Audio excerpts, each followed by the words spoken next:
asking why, Lord, if this is how I die, Lord. I'm sorry, that's all I've been singing since I've been filming this video, and I've probably been annoying my family this whole time. Hello everyone, it's Sam aka Ocean Unknown, and welcome back to my channel. As you all may know, most of my content is centered around the fact that I'm a theater major in college. Theater design and storytelling are my main passions, and yet I barely talk about actual theater productions on this channel. Well, that changes now. Today's video is all about a musical that is very popular right now, Ride the Cyclone. There's so much analysis that can be made about this wonderful musical, so for this video, I will be looking at Ride the Cyclone through a popular interpretation of the show I've been seeing online, along with some of my own interpretations of the show. This is Ride the Cyclone, the 5 stages of grief theory. Ride the Cyclone is a musical written by Jacob Richmond and Brooke Maxwell that premiered in 2008 at Atomic Vaudeville in Victoria, British Columbia. The musical tells the story of the members of the St. Cassian High School Chamber Choir of Uranium City, Saskatchewan, who perished after a tragic accident on a roller coaster called the Cyclone. Waking up in limbo, they are greeted by the amazing Karnak, a fortune teller automaton who reveals that he will stop functioning as he has an executioner chewing on his wires.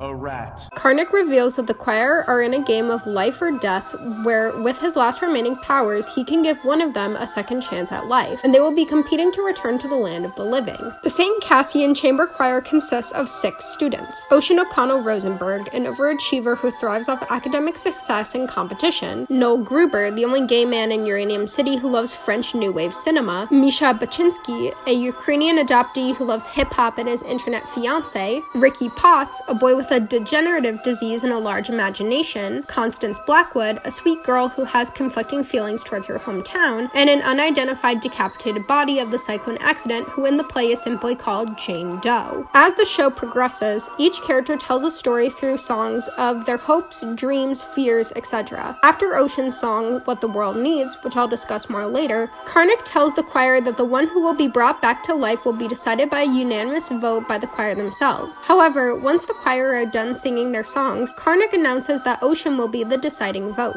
Ocean refuses to vote for herself, and she decides to vote for Jane Doe since all of the choir had lives that they remember to take with them to their deaths, whereas she doesn't remember who she is. Jane crosses the portal to the other side as Karnak states that in her new life she is Penny Lamb, the main character of Jacob Richmond's play Legoland. The audience sees a home video showing Penny having a long and healthy life as Karnak short circuits, leaving the choir kids' spirits to travel to what comes next. That is a basic synopsis of the plot of Ride the Cyclone. So now let's get into the real topic of this video, how the victims of the cyclone accident may represent the 5 stages of grief.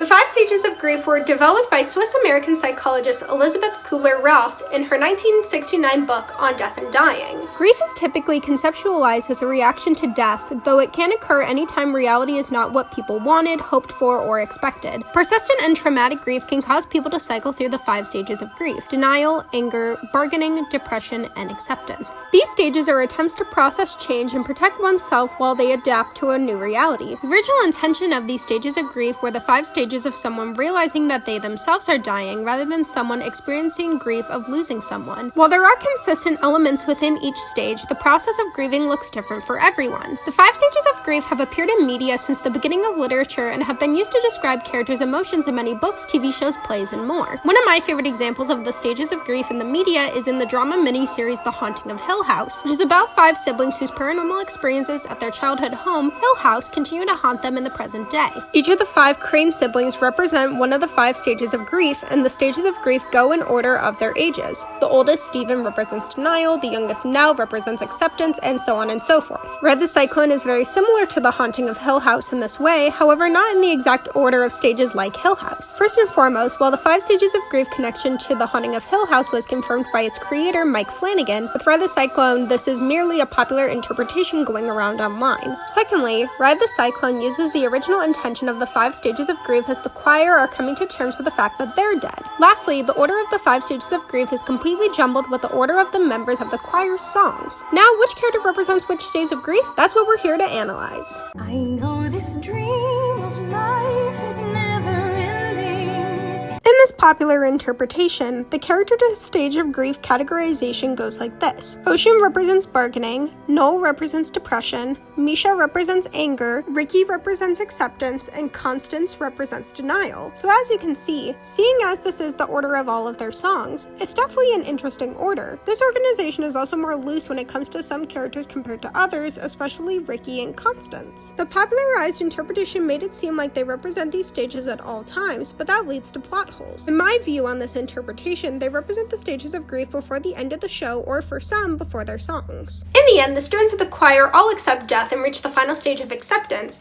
but now let's get into how the characters individually represent each stage. Starting with our perfectionist overachiever Ocean O'Connell Rosenberg, when Karnak decides that Ocean will go first in the competition, Ocean actively tries to get Constance to go first, which would have started with denial, the first stage of grief. This could speak to a lot of Ocean's personality, especially her perfectionism and her yearning for rules and order. Karnak insists that Ocean goes first, and she obliges. She describes herself as the white sheep of her family compared to her chill environmentalist parents, and is a straight-A student, high school president, and president of the chamber choir. Her song, What the World Needs, speaks to her ambitious and selfish personality even further as she sings of social Darwinism and how she should be chosen for a second chance of life, because according to her, what the world needs is people like her. She boasts about her successes and how none of the other members of the choir will amount to anything in life.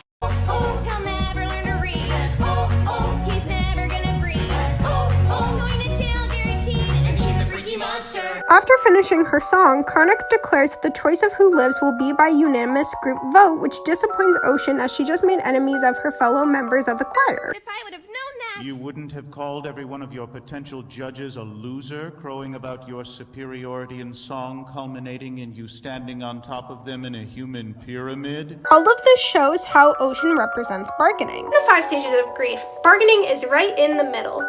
It means that the person feeling grief will do anything to bring the person or thing they're grieving back. Bargaining in an alternative sense may also lead to self-reflection and guilt of someone thinking that maybe if they were a better person, then they could have prevented these harsh feelings of hurt. But that is not Ocean's character at all. Ocean represents bargaining as she is doing whatever it takes to relinquish her own grief by making sure she's the one brought back. Often this also deals with looking to a higher power, which in a way Ocean does this, but with Karnak. Since Ocean doesn't know at first how the competition works, she sucks up to Karnak, complimenting his turban. She does whatever it takes to bring herself back to life, whether it's trying to bribe an automaton or telling her best friend that her greatest achievement in life will be being an organ donor. Additionally, some of the characteristics of bargaining include making comparisons to others and judging oneself and others, which suit Ocean very well, especially in What the World Needs. These feelings continue throughout the show, especially in Ocean's other number, Every Story's Got a Lesson, which I like to call, ladies and gentlemen, Ocean O'Connell Rosenberg in an act of desperation. In the song, she criticizes Noel for his song not having a lesson according to her. She's quick to judge things that don't fit her ideas, but is quickly proven wrong throughout the story. For example, during Every Story's Got a Lesson, she asks Mischa what his favorite story is to prove that every story has a lesson, to which he replies, Easy. Saw 5. She's quick to say, well, every story has a lesson except Saw 5. And then Mischa explains that Saw 5 is a commentary about the corruption in healthcare insurance and late-stage capitalism. That's actually the plot of Saw 6, but it's okay, Mischa. As a fan of the Saw movies, I can never remember which one is which. As Ocean's ambitious and judgmental remarks are shut down throughout the play, her bargaining is proving to be ineffective. However, her judgmental attitude and selfishness aren't the only parts of her character that represent bargaining. Ocean is a complex character full of nuance. Is she an extremely flawed character and a bad person? Absolutely. She's trying to maneuver life by being what she believes the world needs, but in reality, she's scared of her life being meaningless and unproductive. While she coped with her fears in the worst way possible by being absolutely cruel to her peers to make herself look more useful to society, her fears make sense. Other characteristics of the bargaining stage of grief include feeling scared, insecure, and anxious. This is very evident in Ocean's character, especially in the song Fall Fair Sweet. Towards the end of the song, which acts as the storytelling to how the choir died, Ocean upfront says that she didn't feel safe and had a very bad feeling about the ride. She's filled with fear of death as she's afraid of her life having no meaning. In the musical, she's trying to cope with her fear of death through bargaining and is holding on to the one way she can escape this fear,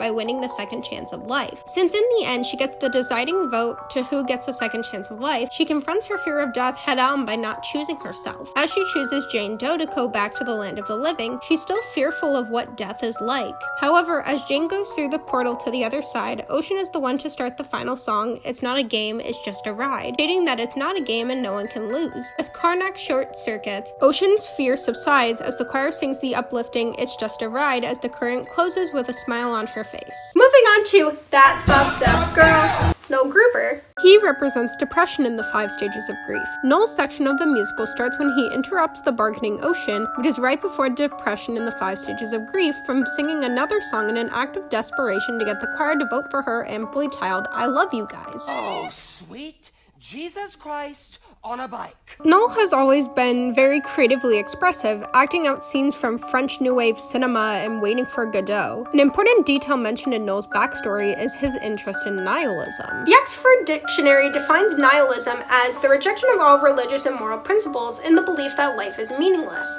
which suits Noel representing depression in the stages of grief very well. The movie he references in his monologue before his song, The Blue Angel starring Marlene Dietrich, could also be used as evidence for Noel representing depression. The Blue Angel is a film about the tragic transformation of a respectable professor to a cabaret clown and his descent into madness as the main character dies clutching to the desk at which he once taught. Noel expresses how his mother told him to blend in, which caused a lot of insecurity. He says he was born in the wrong place and era. Noel goes on to explain how he wanted a tragic romance and to live a life of his own full of love and sex. This leads up to Noel's lament, where he sings of how his life of working at the Taco Bell in the Uranium City Mall was unsatisfactory to him, and how he dreamed of being a femme fatale prostitute in post-war France by the name of Monique Gibot. He sings of his desires of having a romanticized artistic life that's a never-ending carnival that ends with a dramatic, tragic death. Noel dreams of a tragic life but glamorizes it because he would much rather have a life that's like the movies he loves than continue living a boring life. Noel's imagined life as Monique Gibot isn't a pretty one as far as health and betterment,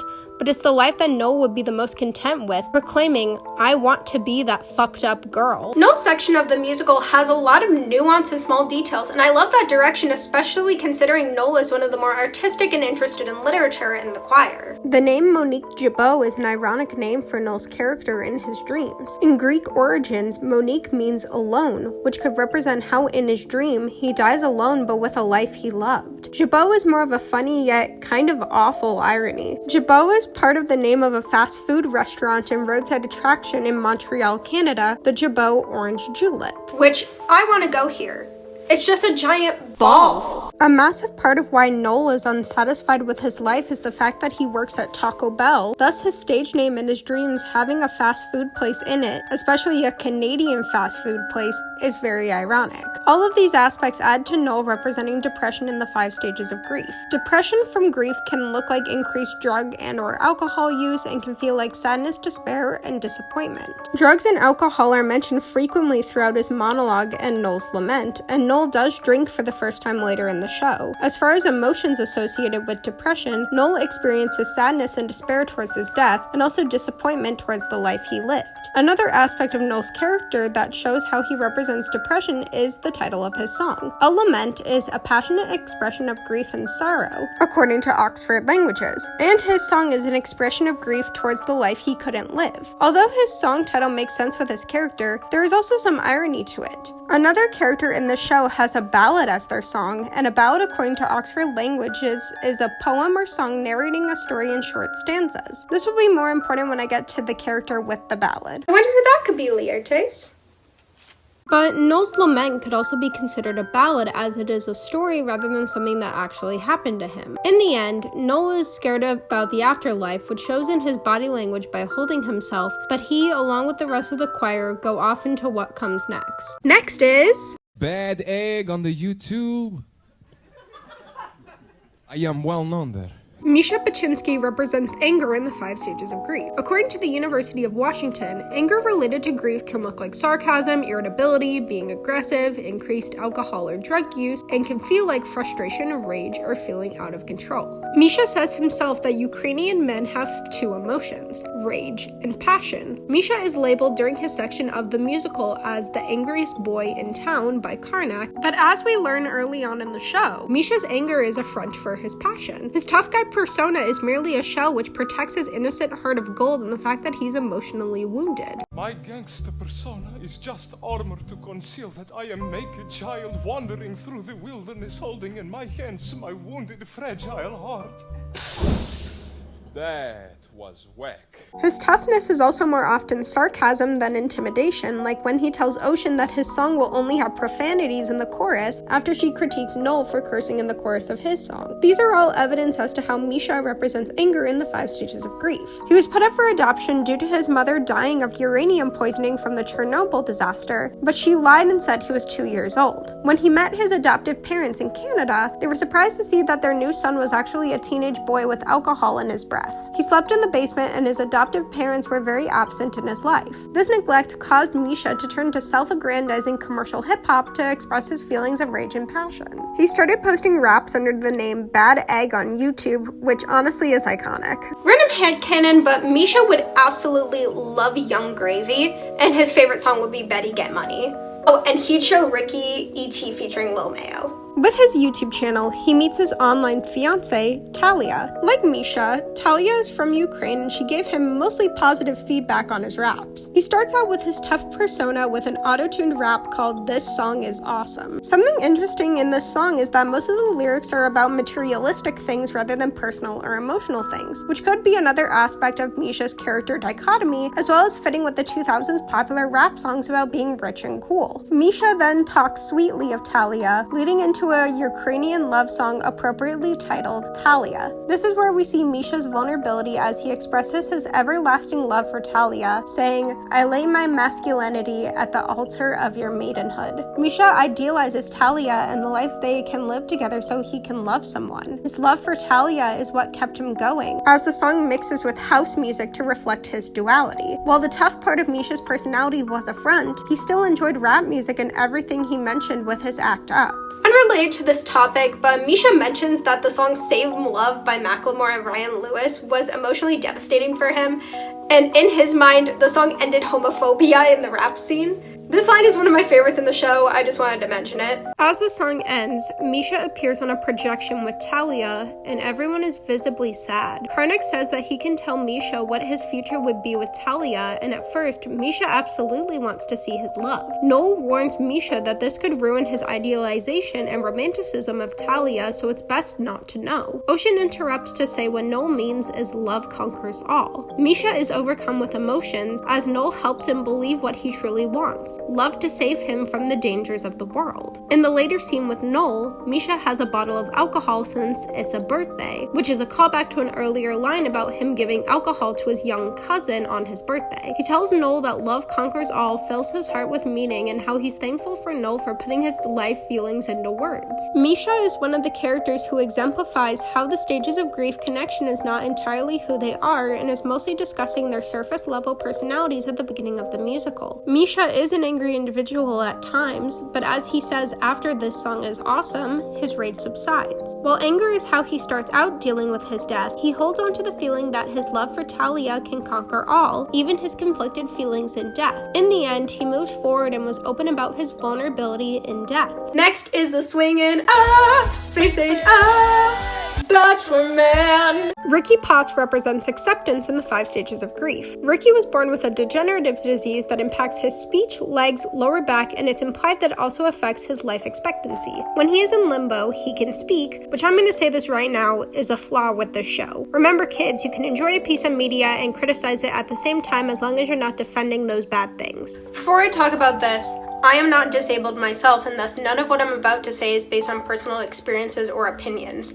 I also took off my makeup as I felt it would be insensitive for me to talk about serious issues with a bunch of SFX makeup on.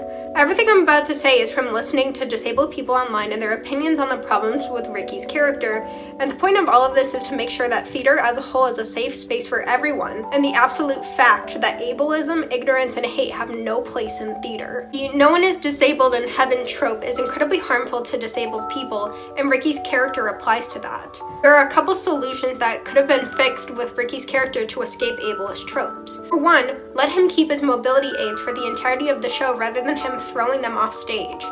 2. Hire a disabled actor and treat the actor well. 3. As far as him being mute, Ricky can do ASL and a disembodied voice on the sound speakers can translate and be his voice in the afterlife. There's another flaw with how Ricky's character was written regarding him as a disabled character, but I will get to that later. As far as other theaters doing productions of Ride the Cyclone, listen to disabled voices so that in your performance you are not putting ableism on stage.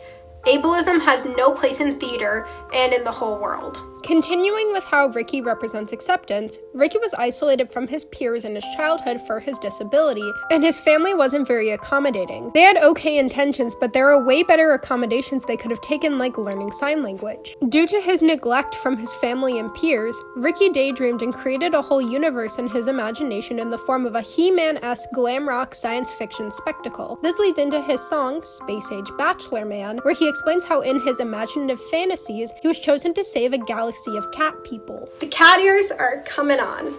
After the song in the version that I watched, Ricky concedes from the competition, which is the second issue with how Ricky's character was written. When you are writing a piece of media, you have to think about how this will come across to your audience. This is especially important when writing marginalized characters. A lot of disabled people have stated that Ricky conceding is ableist, and while disabled voices are not a monolith, it's so important from a writing and directing standpoint to not put an offensive caricature on stage that could possibly offend even one audience member of a community. Ricky conceding feeds into the harmful stereotype that disabled lives are expendable. Also, this version of Ride the Cyclone that has been going around is from a few years ago, and newer versions of the show have fixed this problem, and hopefully newer versions can fix other issues such as the mistreatment of disabled actors. Ricky's character can still cherish his life and be selfless without conceding and feeding into harmful stereotypes against disabled people. All in all, making progress in theater to create characters who do not perpetuate harmful stereotypes is very important, and I hope that newer productions of Ride the Cyclone can get rid of the harmful stereotypes in Ricky's character,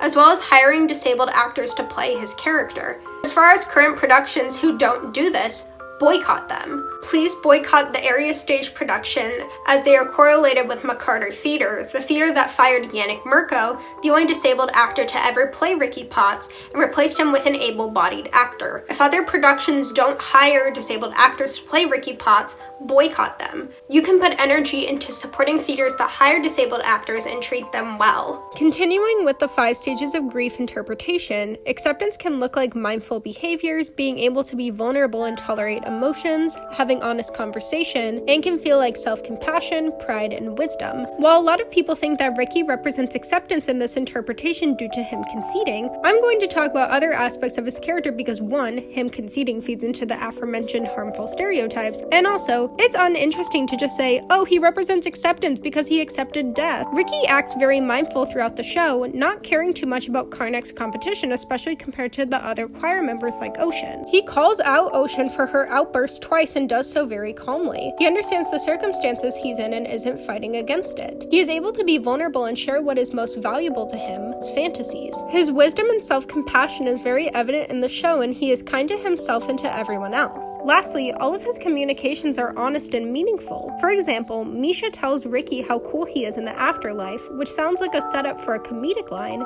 but Ricky quickly corrects him saying, no, I'm the same person I always was, just no one ever listened to me on Earth. Ricky is one of the most mindful and compassionate in the cast of characters, which shows how he represents acceptance in this interpretation. Moving on to our recorder-playing Canadian icon. Constance Blackwood represents denial in the 5 stages of grief. Constance's family has lived in uranium for a long time as they owned the Blackwood Cafe. Her family gave her pride for her town, but when she reached high school, she grew ashamed of her family, town, and life. She could only think horrible things about her parents and uranium. Karnak mentions her disdain for being the quote-unquote nicest girl in town, and how her peers would only remember her as nice. Also, she reveals that she lost her virginity right before her death to a carny since she wanted to get it out of the way. Then, Constance is the one to fully explain her feelings during the cyclone accident and when she died. Her description of her death is where we get to her representing denial. As she is the one to explain what it felt like to die, she is the start of the story. In addition, I mentioned earlier that Ocean initially wanted Constance to go first in the competition, making the order of the stages start chronologically, which makes sense for the rule-abiding Ocean, but also makes Constance's denial make sense. Even with all of this potential evidence, there's one line that I think perfectly encapsulates Constance's Constance's role as denial in this interpretation. In Jawbreaker, Constance's introduction monologue, she says, "I was just soaking it all in." Constance was confused as she died, but not in a fearful way, in a "I'm trying to understand what's happening" kind of way. She then talks about her happiest moments in her monologue, showing how she's still processing her feelings towards her death and also Uranium City. Her life is literally flashing before her eyes and she understands the positivity in life. She's in denial of her own feelings and happiness, which she gets over in her song Sugar Cloud when she finds her happiness about being the nicest girl in town and finding pride in her small town. Constance is another character whose categorization is very loose, as she could also easily be acceptance. Out of the characters, she's one of the quickest to accept death with open arms and accept the life she lived. Her line, "Everything's clear now that I'm here," shows how her denial has subsided and she now sees everything as it is, both about her life and death. And that's all the stages of grief and all of the characters. Wait. I seem to have forgotten someone. And I'm asking, why, Lord, if this is how I die, Lord. Oh, you thought I wasn't gonna cosplay in this video? You thought wrong, So if there are 5 stages of grief and 6 students, where does Jane Doe fit into this interpretation? Well, there's a couple of interpretations for the role of the unidentified body of the cyclone accident. The most popular interpretation is that Jane represents death itself. Death is commonly mentioned to be the unspoken 6th stage, as the original intention of the 5 stages of grief was the 5 stages of someone realizing that they themselves are dying. I couldn't find a lot of evidence from the interpretations of how Jane represents death, so I'm on my own, baby. I think a lot of people equate Jane Doe to death in this interpretation because of the fear of death. The choir are scared of death, and which character constantly scares them throughout the musical? Jane. Her doll-like appearance adds to the creepiness factor, but also makes sense scientifically. The fact that a porcelain doll is how Jane appears in limbo, since she's using a doll as a replacement for her decapitated head, makes a lot of sense with the stages that follow after death. The most evident cases of this are palomorphis, which is paleness that happens anywhere between 15 minutes to 2 hours after death, and Rigor Mortis, girl. It was rigor Mortis, girl. Who's Morris? Rigor mortis. Rigor mortis? which is when the limbs of a corpse become stiff and difficult to manipulate or move. Porcelain dolls tend to be very pale, and hypothetically, if they could move, they'd be very stiff. The way Jane Doe moves is very stiff, which suits her doll-like appearance. Jane Doe also tends to have blue lighting whenever she has a solo moment in the show, which gives her a ghostly appearance, but could also be a reference to rigor mortis, which is the intense temperature reduction of a corpse. Along with this, Jane's time to shine in this show also has a lot of death imagery and symbolism. Her song, The Ballad of Jane Doe. See, I told you I'd talk about a character with a ballad. Is Jane floating in the air, crying out so she can know who she is, as her spirit has no memories or recollection of her real name, what she looked like, or anything else about her. While the ballad has so much symbolism, I'm mostly going to discuss how her movement in the song aligns with various accounts of near-death experiences. The main commonalities in accounts of near-death experiences are out-of-body experiences, going through a tunnel of some sorts, and going towards some form of light. As Jane flies through the void of nothingness, that can be comparable to an out-of-body experience, as before she starts flying and singing operatics, her body flops down almost like a doll. Many survivors of near-death experiences have described floating serenely above despite being clinically pronounced dead. Moving on to tunnels and lights, out of all of the choir's songs, the Ballad of Jane Doe has the most dim lights and darkness. However, Jane Doe is the one chosen for the second chance of life, and she goes through a tunnel of light back to the land of the living. Moving on to other ideas of how Jane fits the 5 stages of grief, another popular interpretation is that Jane represents shock. In the uncommonly used modified version of Kubler-Ross's model, 2 stages are added to the 5 stages of grief: testing, which goes between depression and acceptance, and shock, which is now the first stage. In grief, shock is a person's initial sense of pain following bad news or death. Shock also comes with uncertainty, in which Jane is uncertain of her true identity. The way I view this is very similar to a play my college did last year, The Revolutionists by Lauren Gunderson. This play is about 3 real women and 1 fictional woman based on a compilation of many real women during the French Revolution who were all guillotined. Wait, oh my god, guillotine. Jane was decapitated. I promise I'm mentioning this play for another reason, but how did I not notice that similarity? The women in the play are Olympe de Gouges, Charlotte Corday, Marianne Angeli, which is the fictional character, and Marie Antoinette. The reason I'm bringing up this play to discuss how Jane could represent shock is that in the play, when Marie Antoinette gets guillotined and Olympe de Gouges sees her spirit, she can only say her last words, "I'm sorry, I didn't mean to." This is to represent how Marie Antoinette hasn't adjusted to the fact that she's dead yet. This is very similar to Jane Doe, as she has no identity or story to adjust to or remember, and is then dealing with the shock of death. Also, speaking of that, let's discuss the whole ballad lament thing I mentioned earlier. As I mentioned earlier, a ballad is a poem or song narrating a story in short stanzas, which is ironic for Jane Doe, as she has no recollection of her life. She even mentions in the lyrics that she has no story, whereas a lament is a passionate expression of grief and sorrow, and Jane Doe's song is filled with despair and sorrow. This makes the Ballad of Jane Doe more of a lament, and Noel's lament more of a ballad, which my interpretation of this is because it's ironic that the romantic boy calls an imagined story an emotional lament, and the storyless character narrates a story. All of these connections add to the interpretation that Jane Doe represents shock in the stages of grief. Lastly, another interpretation that I came up with is that Jane Doe represents all of the stages of grief at the same time. I came up with this interpretation mostly due to various lyrics in the Ballad of Jane Doe. During the song, Jane's emotions towards death shift as she's pleading to know who she is. The lyric, "There's just one lingering fear, oh my soul, is it here, or is it rotting somewhere with my head?" It's definitely more on the denial side of grief, as she's still processing death and if she even has a soul anymore. She's also still processing her fear of death, as her high notes are heavily implied to be her screams. Her high notes are also intentionally cut abruptly short, like her life and how her head was chopped off. Another interesting line that could represent her fear in death is, "I hear the anguish of the streets." A popular interpretation of this line that I love is that this represents how when someone is decapitated, the beheaded head is still alive for about 7 to 10 seconds on average. At most, it's 30 seconds. Jane's head likely still has its senses, so Jane hearing the anguish of the streets could be her decapitated head hitting the ground. Anger is a bit of a tricky one because depending on the version, a lot of interpretations of the Ballad of Jane Doe are more vengeful than filled with sorrow. The popular version I've seen in the cast recording play more into the despair and void of the moment. However, the lyric I think that encapsulates anger is my favorite lyric in the song. "Time eats all his children in the end." In the version I watched, Jane points directly at the audience while singing this line, which does give a sense of resentment and anger. You may be wondering why this is my favorite lyric in the song. Well, it comes down to one thing. You see, I was a Greek mythology kid, and I also love art history.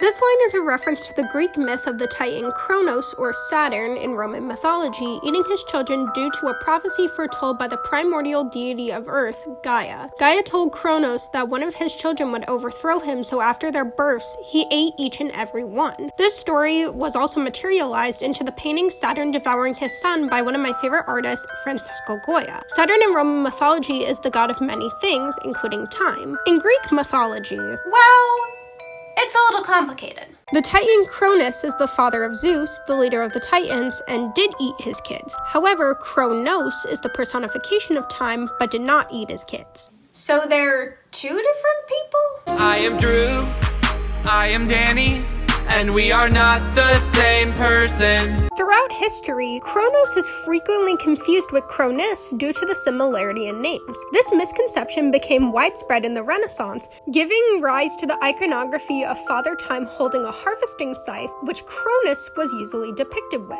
However, Kronos was also associated with Cronus due to the crops and harvests needing time to farm. And then the Romans just blended them together into Saturn? I am Drew, I am Danny, and we are the same person. Anyways, Satan devoured his children, and thus time ate his children in the end. This line is also a callback to one of her lines in the beginning. When a lioness has children, she stops making love to the lion. The lion gets jealous, sometimes so jealous he eats the children. You'd think this would upset the lioness. Far from it. They make love again like the children never existed. I find that idea terrifying. Moving on to bargaining, there's a couple of lyrics that could represent bargaining. A big one is, "Oh St. Peter, let me in. You must know where I've been. Won't you tell me at last who I am?" Which represents how bargaining can look like searching for a higher power. Another lyric that fits searching for a higher power in times of grief is the main part of the song. And I'm asking why, As far as depression, there's also a couple lyrics that could work. Notably the lines, "Oh no soul and no name, and no story what a shame, cruel existence was only a sham," and "When silence falls, does no one care," encapsulate her despair in the song very well. Lastly, the lyrics show that Jane Doe is content with death, but her true despair is in the idea that she will be forgotten and no one knows who she is, not even her. The first lyric, "Some might say we're released, pushing daisies deceased, but we all know the worms must be fed," shows that she accepts death as it is, along with the line, "Now that all is said and done." Along with accepting death, at the end of the story she comes to terms with the fact that she might stay a Jane Doe forever, singing, "Like John I'll be eternally a forgotten name, some lost refrain, just Jane Doe." All in all, in one of my interpretations of Ride the Cyclone, Jane Doe represents all of the stages of grief as she is coming to terms with her death, and then she gets the second chance of life as Penny Lamb. Ride the Cyclone, just like any piece of media, can have hundreds upon hundreds of interpretations. Any interpretation can become popular, like the 5 stages of grief theory did. If you haven't checked out Ride the Cyclone yet, I highly recommend it. Please go listen to the cast recording and find video clips on YouTube. And if you liked this video, give this video a thumbs up, subscribe to this channel, and click the bell for notifications. And leave a comment down below. See you all next time. Thank you so much.